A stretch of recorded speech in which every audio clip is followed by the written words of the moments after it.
பாதுகாப்பு வாகனங்கள் துணியோடு சென்னை தியாகராய நகரில் இருந்து புறப்பட்டு செல்லக்கூடிய அந்த காட்சிகளை காணுகின்றோம். விஜய் நேரடியாக தன்னுடைய பத்திரமாக்கம் இல்லத்திற்கு செல்வதற்கான வாய்ப்பு இருக்கின்றது. விஜய்க்கு கிடைத்திருக்கக்கூடிய ஆதரவு அடிப்படையில் அவர் முதலமைச்சராக வருவதற்கான அனைத்து வாய்ப்புகளும் வழங்கப்பட்டு விட்டன.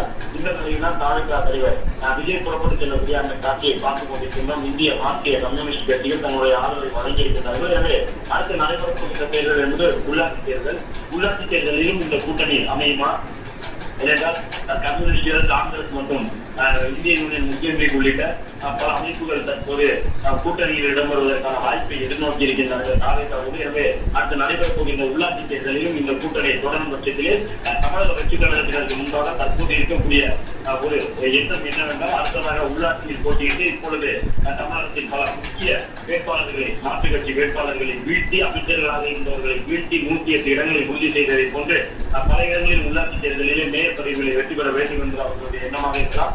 கம்யூனிஸ்ட் கட்சியினர் கூட தங்களுடைய வாழ்த்துக்களை விஜய்க்கு தெரிவித்திருந்தார்கள். விஜய் அன்போடு வரவேற்புள்ளே அழைத்து சென்றிருந்தார்கள். கம்யூனிஸ்ட் அலுவலகத்தில் இருந்த பல முக்கிய தலைவர்களுடைய படங்களை சுட்டிக்காட்டி அவர்களை பற்றிய விவரத்தை எல்லாம் எடுத்துக் கூறியிருந்தார்கள்.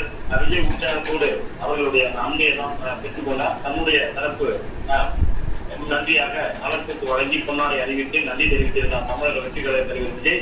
இப்பொழுது அண்ணாதுரை பகுதியை விஜயினுடைய வாகனம் வந்தடைந்திருக்கக்கூடிய காட்சிகளை காணுகின்றோம். நாளை தமிழ்நாட்டினுடைய முதலமைச்சராக அவர் பொறுப்பேற்கப்படும் அல்லது நாளை மறுநாள் பொறுப்பேற்கப்படும். ஆனால் தமிழ்நாட்டின் முதலமைச்சராக